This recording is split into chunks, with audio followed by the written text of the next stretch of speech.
Donc, on parle aujourd'hui de la relation entre évitant et anxieux. On va voir tout ça ensemble aujourd'hui. Donc, remettons en seconde le contexte et les bases. Qu'est-ce que c'est un attachement anxieux? Qu'est-ce que c'est un attachement fuyant ou évitant? Alors, ils ont fait des expériences dans lesquelles ils ont pris un enfant et ils l'ont laissé tout seul dans une salle, ok? Donc la maman était là et puis à bout d'un moment, elle est sortie de la salle et s'est retirée.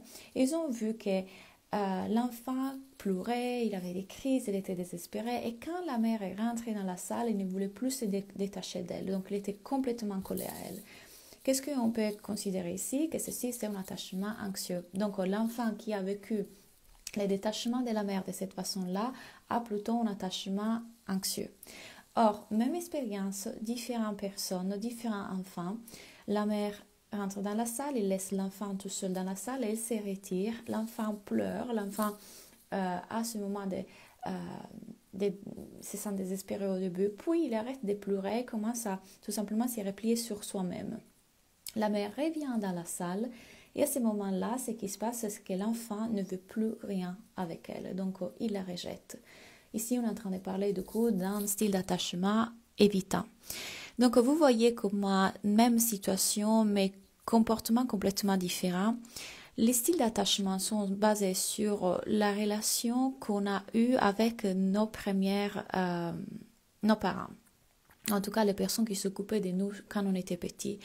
Donc, la façon dont on a été en relation, on a construit cet attachement avec eux va déterminer du coup comment est-ce qu'on sera en relation avec les autres dans l'avenir. Parce que rappelez-vous que quand on est en couple, on est constamment en train de projeter dans l'autre euh, la relation que finalement on a eue avec nos parents. Le cerveau vise toujours à la survie de cette identité à laquelle on s'identifie. Donc vers l'âge de 2-3 ans, on commence à avoir un sentiment d'un moi séparé des autres, un moi qui existe dans le monde, un moi qui a cette nationalité, ce prénom, etc.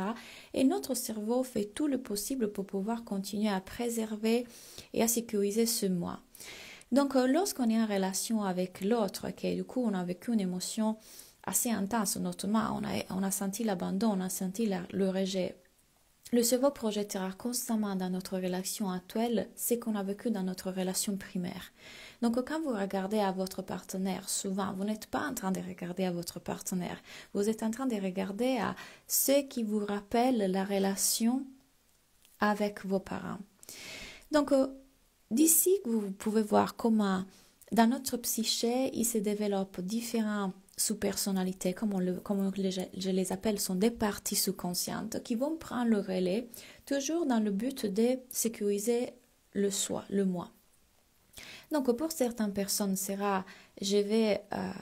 le risque ici, c'est de revivre cette émotion terrible que j'ai vécue dans l'enfance et du coup, je dois prévenir ça et je vais être très dans l'anxiété, je vais m'attacher, me coller à l'autre. Et d'autres personnes, toujours la même blessure, toujours la même problématique.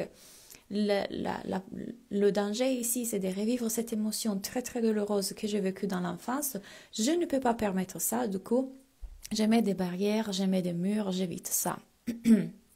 Donc, comment est-ce que une personne qui a un attachement anxieux se comporte?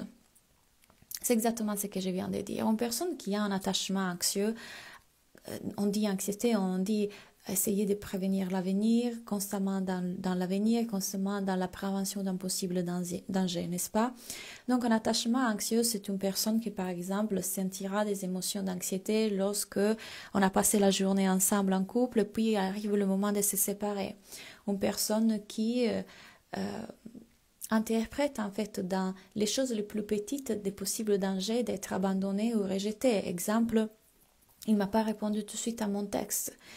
Il ne m'a pas dit joyeux anniversaire tout de suite. J'ai la sensation qu'il s'éloigne. J'ai l'impression qu'il n'est pas vraiment intéressé à moi. Il ne me fait pas assez de compliments. Il n'est pas assez romantique. Donc, constamment en projection dans l'extérieur, dans l'autre, de cette tentative de se rassurer et de rassurer son anxiété qui ne vient pas vraiment de l'autre qui est en face de nous dans le moment présent, mais qui vient d'une projection qu'on est en train de faire de notre passé. Donc on continue à voir dans nos relations nos parents. Donc ce que cette personne est en train de voir lorsque elle croit ne pas recevoir assez d'attention, ou que l'autre est en train de s'éloigner, ou que l'autre ne soit pas vraiment intéressé, c'est encore une constante activité psychologique qui se fait pour essayer de prévenir ce danger qui serait être abandonné. J'ai vu exactement ça avec mon copain, résultat, ça me fait fuir. Donc c'est plutôt lui qui a un attachement anxieux, n'est-ce pas? L'attachement évitant, au contraire, c'est une personne, et tu viens très bien de le dire, qui, au contraire, il ne ressent pas cette anxiété de cette typologie-là, mais plutôt, enfin l'anxiété est toujours là, mais ça fait réagir autrement. Donc ce n'est pas dans j'essaye d'avoir de plus en plus d'être rassurée et d'avoir de plus d'attention et d'essayer de tout faire pour avoir quelque part cette sécurité que je suis en train de projeter dans l'autre. Mais celui qui a un attachement fuyant est plutôt dans le rejet, l'évitement, mettre distance, se couper de ses émotions, ne pas trop faire, ne pas trop donner, ne pas être dans l'expression. Et souvent un attachement évitant, comme on le voit ici dans ma chaîne et dans mon Instagram et dans mes programmes, peut générer ce qu'on appelle un TOC de couple. Le TOC de couple aussi, attention, ce n'est pas forcément qu'un attachement évitant, ça peut être aussi un attachement désorganisé. L'attachement désorganisé est plutôt un mélange des deux. Donc, à un moment, je rentre dans un attachement anxieux, à un moment, je suis dans un attachement évitant. C'était mon cas. Donc, l'attachement évitant, c'est vraiment une personne qui peut arriver jusqu'à remarquer tous les minimums détails de notre partenaire et vraiment être super, en anglais on dit picky. Donc, vraiment se concentrer sur les minimums choses qui peuvent nous énerver, nous déranger, et mettre constamment des barrières, et mettre constamment en séparation avec l'autre, le juger, le rejeter, ressentir du dégoût. Encore une fois, rappelez-vous que ce n'est pas vous qui faites ça, c'est une partie inconsciente à l'intérieur de vous qui voit dans la relation un danger, qui voit dans la relation intime et proche, et donc dans une connexion profonde un danger, et du coup, elle veut de façon très innocente et très inconsciente mettre en séparation avec l'autre pour se protéger. Toujours rappelez-vous que dans notre psyché, il y a des protecteurs, ce que j'appelle des protecteurs, qu'en thérapie on appelle protecteurs, et ces protecteurs ont un but. Le but est celui de vous éviter un danger, celui de ressentir une émotion confortable. Grâce à toi, je n'ai pas fui, j'ai observé. Bravo, merveilleux. Donc, qu'est-ce que ça veut dire? Que du coup, on est victime de ça, on restera toujours dans ça, on ne peut pas se libérer de ça? Absolument pas. Si ça, c'est là, c'est une invitation à le guérir. Sinon, ça ne serait pas là, n'est-ce pas? Donc, dans la dynamique du couple, dans la dynamique de la relation, ce qui va se passer, c'est que souvent, très souvent, parce que la vie est toujours parfaite, qui a un attachement anxieux sera attiré par ceux qui ont un attachement fuyant ou évitant. Et ceux qui ont un attachement évitant termineront toujours avec des personnes qui ont un attachement anxieux. Pourquoi? Qui sait? Quelque part parce que ça va nous rappeler nos parents et quelque part parce que il y a une opportunité de guérison là-dedans. Lorsque je suis avec cette personne qui va toucher ces parties de moi qui vont en réaction, ces parties de moi qui vont en réaction peuvent être enfin vues, adressées et guéries.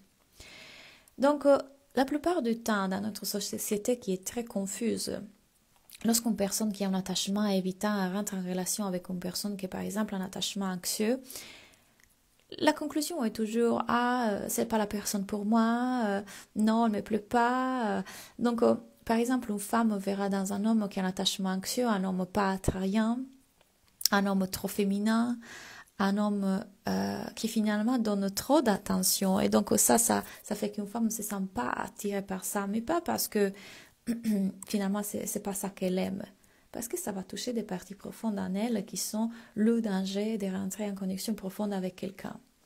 Et une personne avec un attachement anxieux sera attirée par une personne évitante parce que ça va rappeler la mère par laquelle il s'est senti rejeté. Et tout ce que le cerveau fait, c'est continuer à se reproduire ce trauma parce que c'est tout ce qu'il connaît. Pour notre cerveau, il est beaucoup plus difficile d'aller vers quelque chose d'inconnu, donc la paix, la sérénité, une relation tranquille et stable, parce qu'il ne le connaît pas. Il n'a jamais connu ça.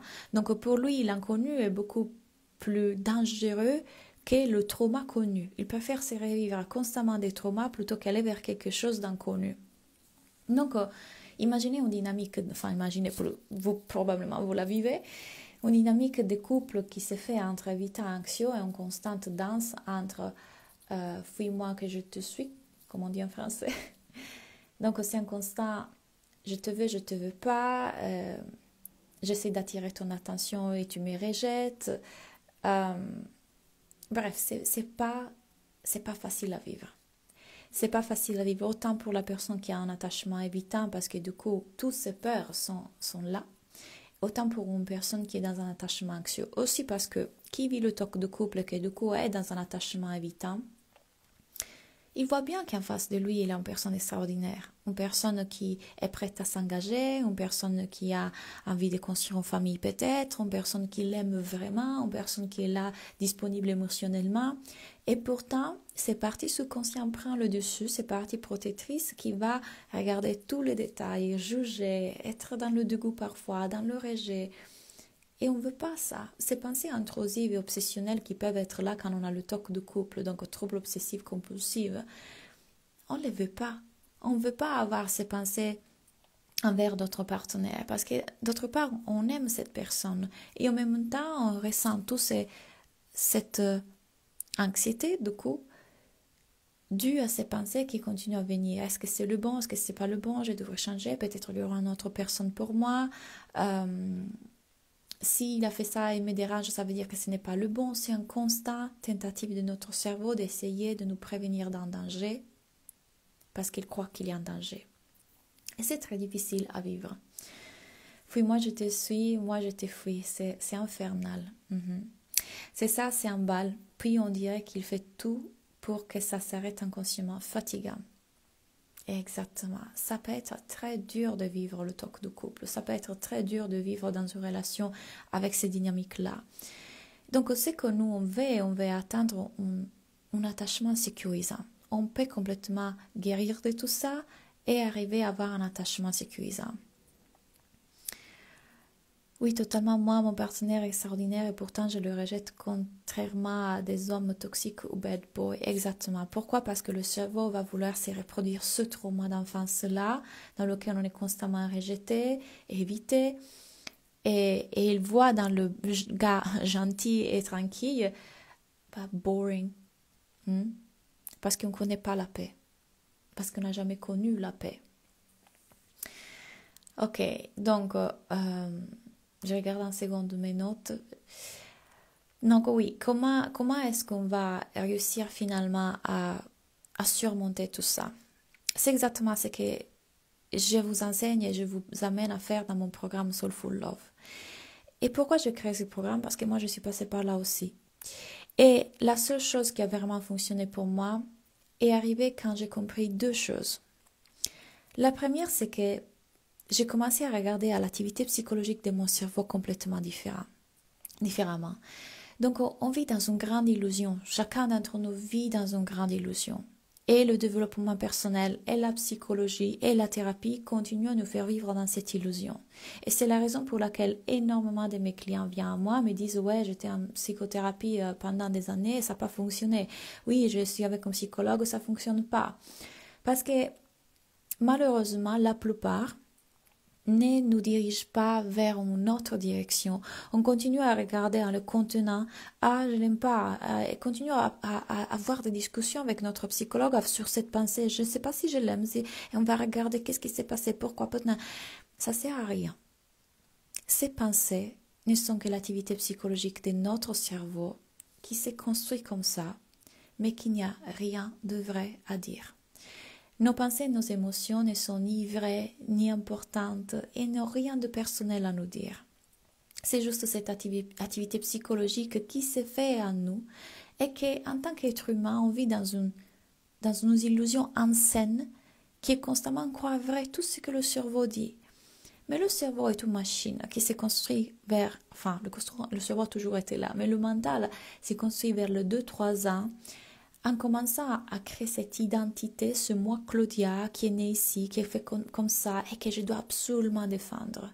Mais cette création de Claudia, c'est une création. C'est le mental qui est venu créer cette idée d'un moi fini et séparé des autres, un moi petit limité, un moi en danger.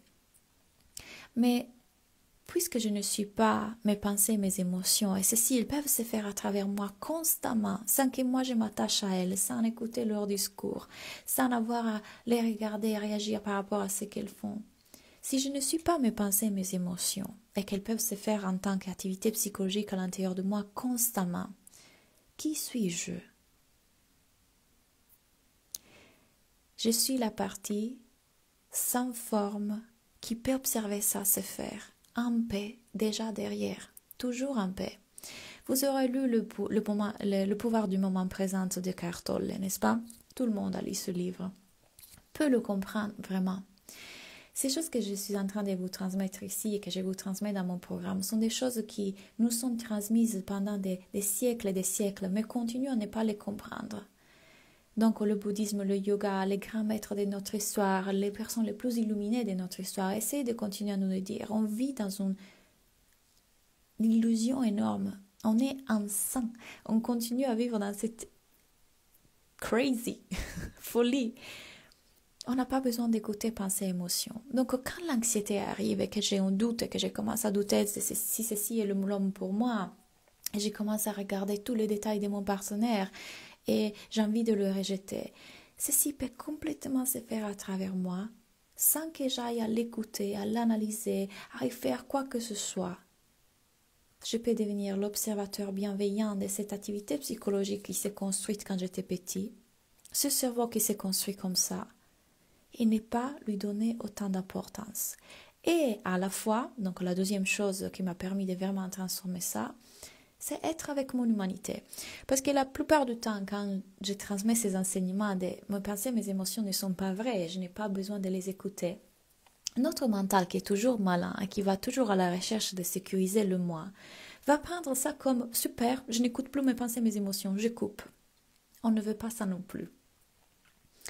La deuxième chose est que je peux être avec ces parties inconscientes en moi et aller leur parler, aller les écouter, aller les guérir.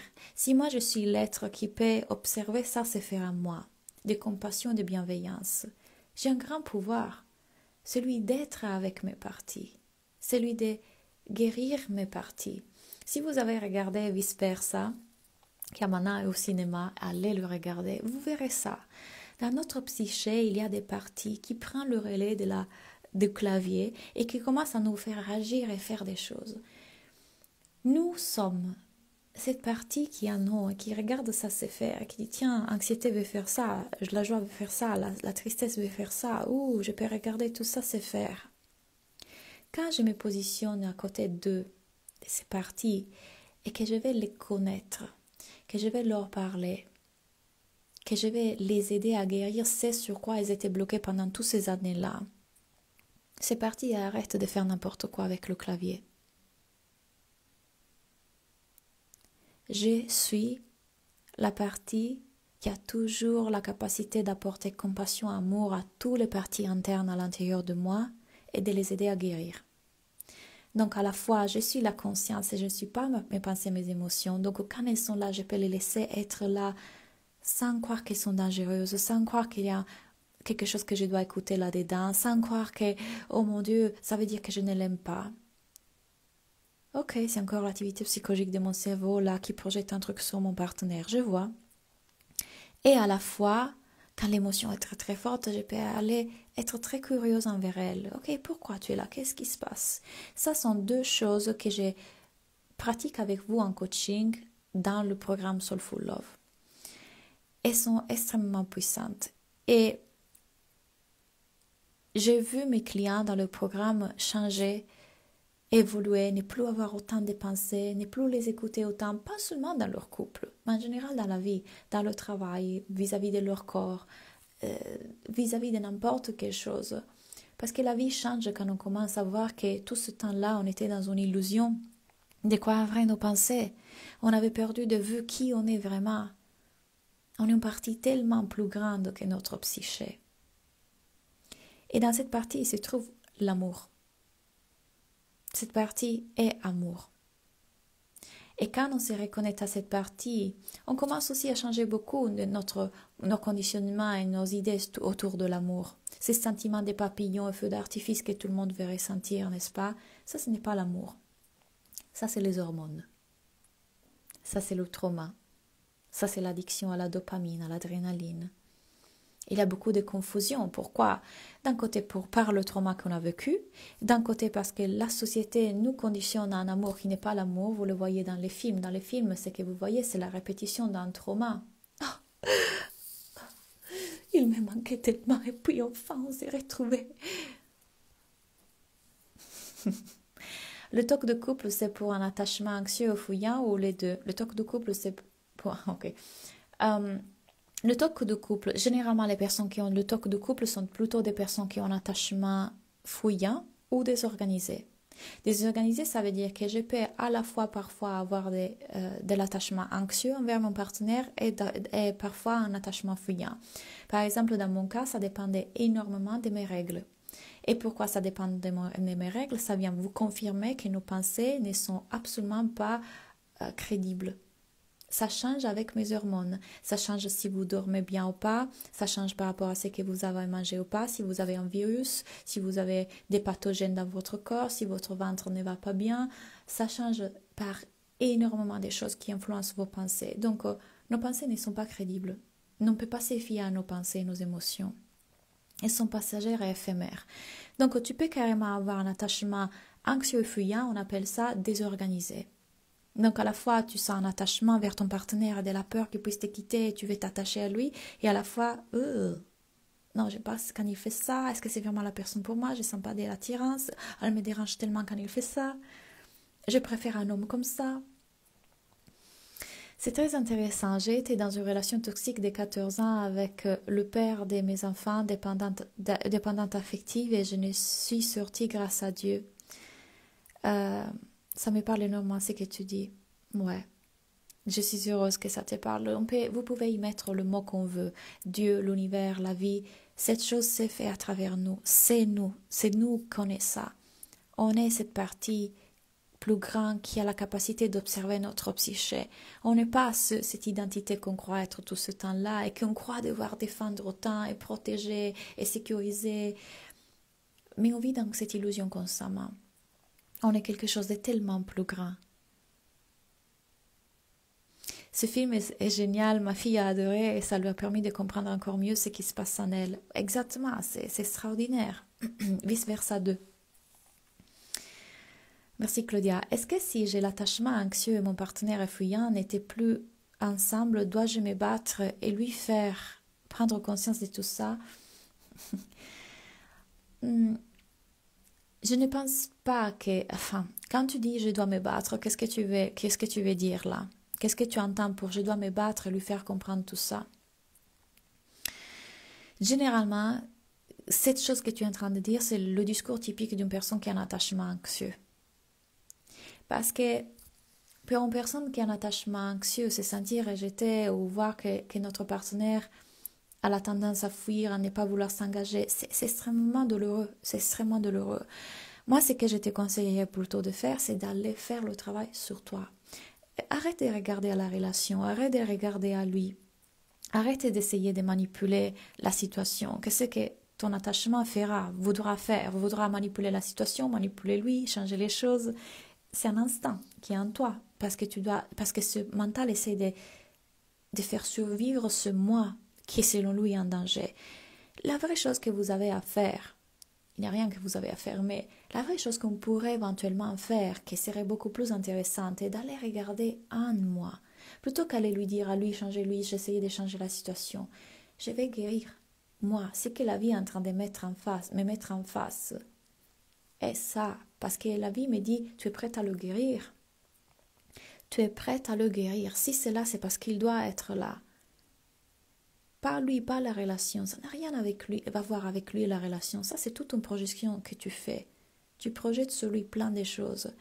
Tu continueras à attirer des hommes comme ça jusqu'au moment dans lequel ça sera enfin guéri. J'étais 4 ans dans une relation toxique dans laquelle, encore toxique, vous avez lu mon post, allez lire mon post. Mais j'étais dans une relation avec un homme fuyant. Et donc mon attachement anxieux en a pris. 4 ans que j'essayais de terminer cette relation, 4 ans que j'essayais de me détacher. Rien. Quand enfin j'ai adressé ce truc, je n'ai plus eu intérêt à être avec lui et mon autre partenaire est apparu. Mon partenaire actuel. Qui d'ailleurs avait été là tout le temps mais que je ne pouvais pas voir parce que j'étais trop dans mon trauma. Donc, ce qui est intéressant à faire là, ce n'est pas d'aller lui dire, aller manipuler, c'est je suis prête pour faire ce travail sur moi. Est-ce que le talk de couple peut mener à du contrôle? Mon mental vouloir que mon partenaire se comporte d'une certaine façon, derrière il se dit je me sentirai plus en sécurité avec lui, bien sûr. Ça, à part le talk de couple, ce qui encore une fois, c'est une définition qu'on a mis sur quelque chose, mais si on revient à ce que c'est l'activité psychologique de mon cerveau. Et donc, ce cerveau va envoyer des pensées qui sont ok, on va faire ça, ok, on va lui dire ça, ok, on va essayer qu'il change ça, il faut absolument que... Et tu le vois bien, c'est tout un système qui met en place pour sécuriser, protéger ce moi qui semble exister, Shama, qui est là, qui est en danger, qui doit être protégé. On a perdu de vue qui on est vraiment. On n'est pas cette météo. Tu es le ciel. Il n'y a rien à protéger. Il n'y a personne en danger. C'est où cet être en danger? Donc plus tu reconnais que à chaque fois que je veux contrôler, que je vais aller en réaction, c'est encore une fois ce mécanisme qui s'est fait en moi et pas en toi, chaque être humain, pour qu'il y ait le talk de couple de façon plus intense, beaucoup plus intense. Ok, c'est encore ça, qui veut dire je me sentirais plus en sécurité s'il change, s'il faisait ça. Mais c'est regarde de l'autre côté, ne regarde pas là, regarde de l'autre côté, c'est je vais être très curieuse avec cette anxiété, ce besoin de contrôle. Je vais vraiment aller découvrir ce que ces parties à l'intérieur de moi ont besoin de me dire. Aller voir pourquoi elles essayent d'attirer mon attention autant. Pour guérir, parce qu'elles sont prêtes.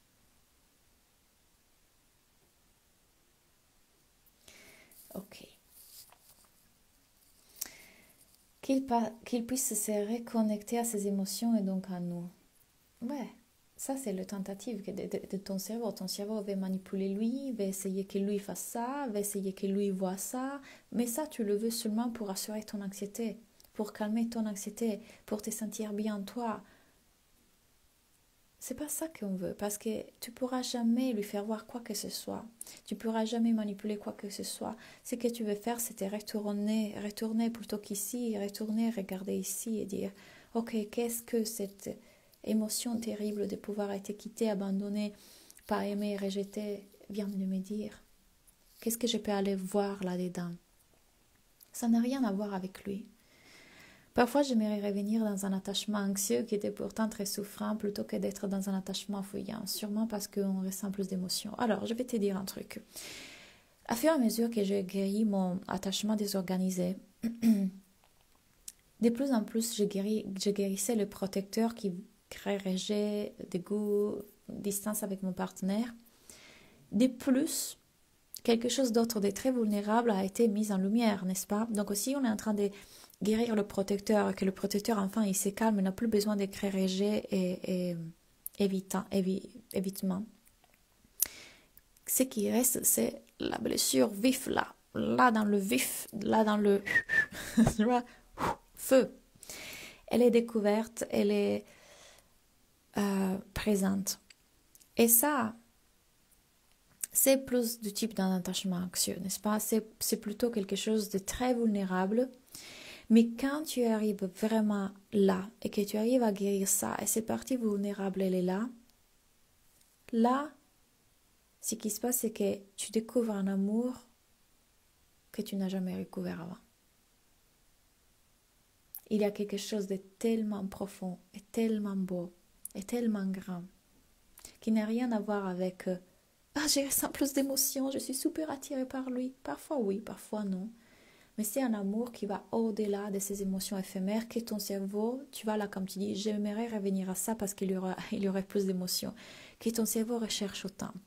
Considérez que vous avez été drogué, vous avez été addict à la dopamine. Tout ce temps-là, c'était les montagnes russes, la dopamine. Donc forcément, le cerveau veut sa dose.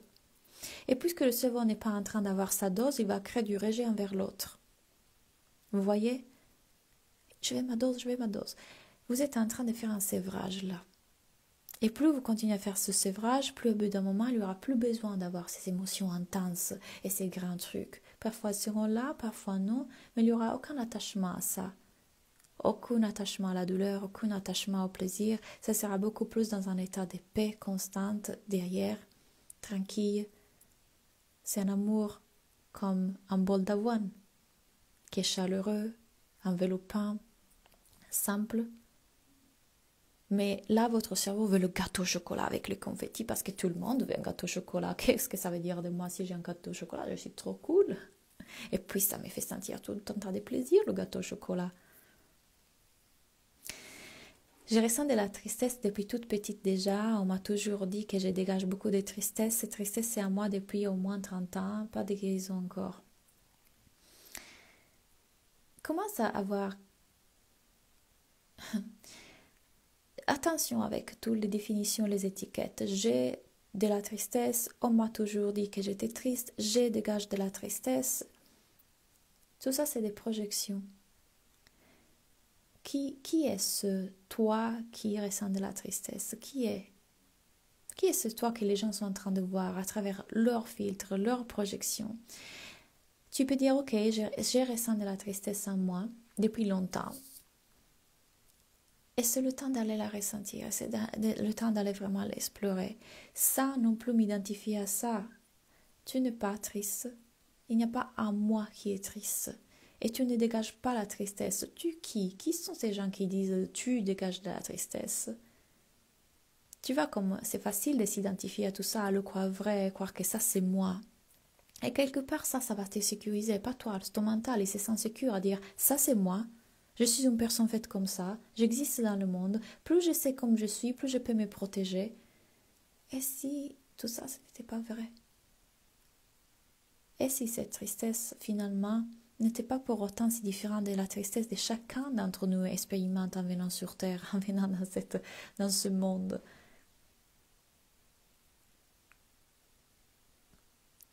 Je le comprends, Claudia, mais je ne sais pas encore, mais ne le saisis pas encore en moi. C'est ok. Considérez que moi je suis en train de vous pointer dans une autre direction par rapport à celle que vous avez vécue pendant toute votre vie. Toute votre vie, vous avez vécu comme ça, identifié à votre mental, en les croyant vrai, en réagissant à pensées et émotions. Ça va prendre un certain temps pour le mental de vraiment lâcher et permettre que tout ça s'intègre. Continuez à regarder dans cette direction, continuez à être curieuse envers vos pensées plutôt que les croire vraies, à les observer, à vous rappeler qui vous êtes vraiment au-delà de cette météo, à aller être curieuse avec ce besoin de contrôle ou cette partie qui veut absolument que mon partenaire change. Continuez à regarder dans ça. C'est normal que ça prenne du temps. Vous ne pouvez pas changer votre réalité. C'est comme un ordinateur qui a fonctionné avec un logiciel pendant 10 ans. Il faut un temps d'actualisation pour installer un nouveau logiciel. Et c'est ok. La partie de vous qui « Ah, je veux que ça change, je veux que ça change », c'est encore le mental. Et regardez aussi cette deuxième couche qui est là, qui dit « Ça devrait être différent, pourquoi je suis encore comme ça, je veux changer », c'est encore lui. Si c'est là, c'est parce que ça doit être là et c'est parfait. C'est pas mal, c'est pas dangereux, c'est pas terrible à part à travers les yeux du mental. C'est juste ce qu'il est et c'est parfait qu'il soit là. C'est le moment de le guérir. Et tu es en train de le faire. Parce que j'ai l'impression de renoncer à quelque chose et que donc la relation n'est pas épanouissante encore des pensées. J'ai écrit un post sur 2 pensées qui m'ont aidé à guérir mon TOC. Et l'une de ces pensées est que ça n'existe pas en meilleure relation. Ça existe juste en relation différente. qui te fera vivre encore une fois d'autres choses que tu projetteras dans la relation. Ça n'existe pas un meilleur partenaire, une meilleure relation. Ça existe une relation différente qui te fera expérimenter complètement, probablement les mêmes choses, parfois d'autres choses, mais qui ne sera pas meilleure. Parce que la relation que tu es en train de voir en face de toi n'est rien d'autre qu'une projection de toi, de tes pensées, des conditionnements, de ton passé. Donc, elle ne sera pas meilleure. Elle sera encore une fois l'expression de tes conditionnements. Ah oui, totalement, l'amour n'a vraiment plus rien à voir. C'est magnifique, cette relation. Oui, c'est exactement ça, merci. Et je ne parle pas beaucoup de tout ça à mes copines car elles sont dans ces illusions que l'amour est le gâteau au chocolat et non. Oui, attention à ne pas parler trop avec vos copines parce que vos copines ont le regard qui vient des conditionnements de la société. Je n'avais personne avec qui je pouvais parler de ça au début. Je me sentais très seule. La raison pour laquelle j'ai créé mon programme et je l'ai mise à disposition de tous ceux qui voudront rentrer, c'est aussi pour ça, on crée une communauté. En plus, en ce moment, je suis en train de vous donner accès à un groupe Telegram. Donc, quand vous rentrez dans mon programme, vous avez toutes les vidéos à regarder, les appels avec moi une fois par semaine et le groupe Telegram dans lequel on peut vraiment se parler. Vous pouvez parler avec les autres personnes du groupe, donc des personnes qui commencent à avoir ces connaissances et qui du coup ne vont pas vous créer d'autres illusions sur ce que l'amour est. D'ailleurs, publicité, en ce moment, vous pouvez encore y accéder à 70 € par mois, mais à partir de ce fin de semaine, je vais l'augmenter à 90 € par mois. Donc, si c'était déjà depuis un certain temps que vous voulez rejoindre mon programme, c'est le moment. Il va passer à 90 € par mois. Vous aurez accès à un groupe Telegram, vous avez toutes les vidéos à regarder, vous avez 2 appels avec moi, 2 appels par semaine avec moi. Bref, si vous sentez que ces enseignements vous parlent et que c'est vers là que vous pouvez aller pour guérir, venez. Et la communauté est super chouette. Les filles qui sont dedans, il y a aussi des garçons, sont super.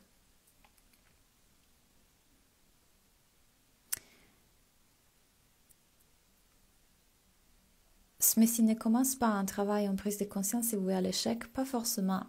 Quand vous commencez à guérir, vous aurez de moins en moins besoin que l'autre soit ceci ou cela, que l'autre fasse ceci ou cela.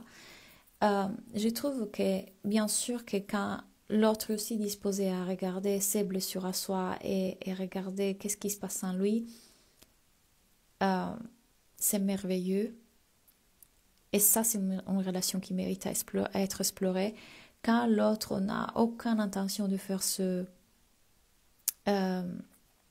parcours-là, ça vous demande à vous de faire vraiment beaucoup de travail parce que l'invitation est d'arriver à ce moment dans lequel on est bien malgré le fait que l'autre fasse quoi que ce soit. Mais vous comprenez que dans le parcours pour en arriver là, toutes nos parties sont réveillées et toutes nos parties sont... On est en train de faire un parcours de guérison. C'est pas facile forcément de le faire seul.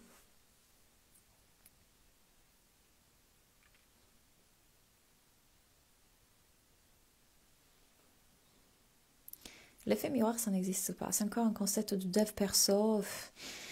Il y a tellement de concepts que vous avez écoutés qui ne vous rendent pas service. Considérez-le comme ça. Lorsque vous êtes en train de regarder la réalité, n'importe quelle chose de la réalité, moi en ces moments, les autres qui écrivent, ce qui se passe, vous n'êtes pas en train de voir la réalité. Vous êtes en train de voir une projection de vos conditionnements, vos expériences de vie, votre vie. Ce que vous voyez, ce n'est pas la réalité. C'est ce que vous pouvez voir à travers ce que vous avez vécu. Le cerveau ne vous permettra pas de voir ce qu'il est.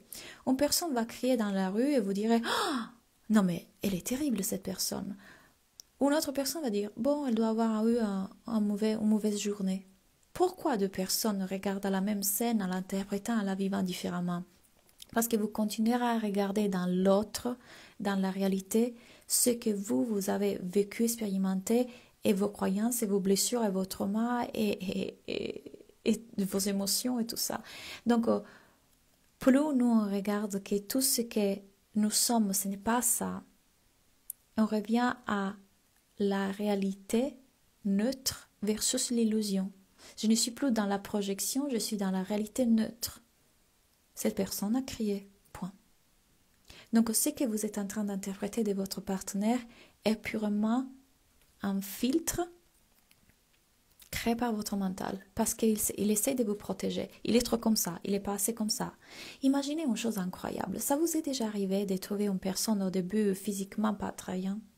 Vraiment pas. Et puis, à fur et à mesure, avec le temps, vous la trouvez de plus en plus belle. Elle n'a pas changé. Et rien, elle a changé.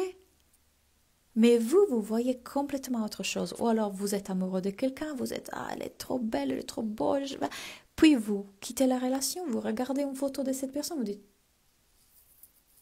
mais j'ai trouvé quoi? Vos filtres ont complètement changé. Vous voyez dans la réalité et dans l'autre ce que votre cerveau veut vous faire voir.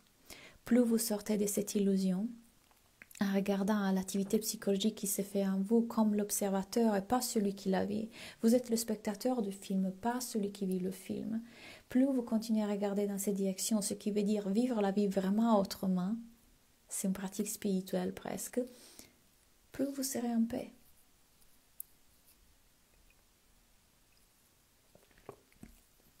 Comment as-tu compris que tous ces concepts n'ont pas de sens? Parce que plus tu reviens à la réalité versus l'illusion, plus tu vois la confiance en soi, l'estime de soi, l'amour de soi, la valeur de soi, tous des concepts créés par le dev perso.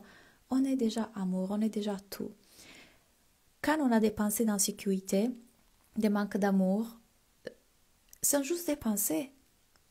On les a tous. Ils peuvent passer à travers nous. Ça ne veut pas dire que je n'aime même pas. Ça ne veut pas dire que je suis insécure. Ça ne veut pas dire que je dois travailler mon estime de moi. Non, ça veut dire que j'ai des pensées. Ça veut dire que j'ai un cerveau humain. Plus je vois que c'était des pensées, et purement des pensées, plus je vois que qui je suis vraiment, c'est la partie qui les observe toujours bien derrière et qui n'a rien à faire avec ça. Et ces pensées se calmeront de plus en plus parce que le cerveau verra qu'on ne les écoute plus, donc il arrêtera de nous envoyer cette connexion neuronale. J'ai pu voir ça quand j'ai commencé à voir l'illusion. Plus j'intègre et j'avance dans tout ce que je vous raconte, plus je vois que je suis vraiment versus l'illusion créée par mon mental, versus l'illusion que tous les êtres humains sont en train de vivre.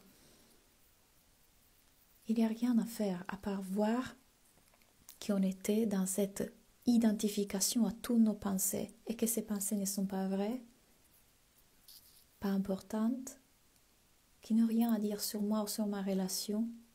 Il y a une partie derrière plus sage.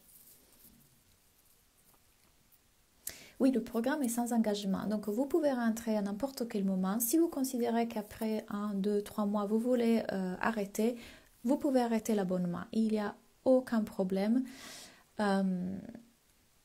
Voilà, vous avez toutes les vidéos qui se débloquent à fur et à mesure sur ces choses-là que je suis en train de vous dire. Vous avez des vidéos bien évidemment sur le TOC de couple, sur le trauma, sur ce qui peut affecter le TOC de couple et vous rendre plus anxieux. Il y a des pratiques de yoga, il y a plein de choses qui peuvent vous aider dans ce parcours de guérison. Et la partie la plus importante, c'est de venir en séance de groupe. Vous verrez que les personnes qui sont là ont les mêmes problématiques que vous. Vous verrez que c'est exactement comme vous. Plus vous écoutez aussi les coachings que j'ai fait aux autres, plus quelque chose s'intègre aussi. Donc, c'est vraiment à votre rythme et quelque part, voilà. J'ai essayé de vous donner le maximum de soutien avec le groupe Telegram en ce moment. Je pense que c'est encore mieux parce que je viens vous répondre à chaque fois que je peux et ça va continuer à vous permettre d'avancer. Je ne sais pas, au bout d'un moment, vous avez une crise d'anxiété très très forte, vous rejetez complètement votre partenaire, vous ne savez plus quoi faire, vous écrivez dans le groupe Telegram, je suis là, on va le faire ensemble.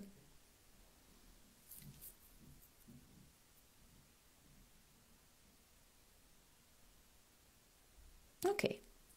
Donc, rappelez-vous, le prix va augmenter ce fin de semaine. Donc, 70 € par mois, sans engagement, ça va passer à 90 € par mois. Si ça faisait un moment que vous voulez travailler avec moi, si tout ça, ça vous intéresse, il y a encore plus sur les styles d'attachement dans le programme.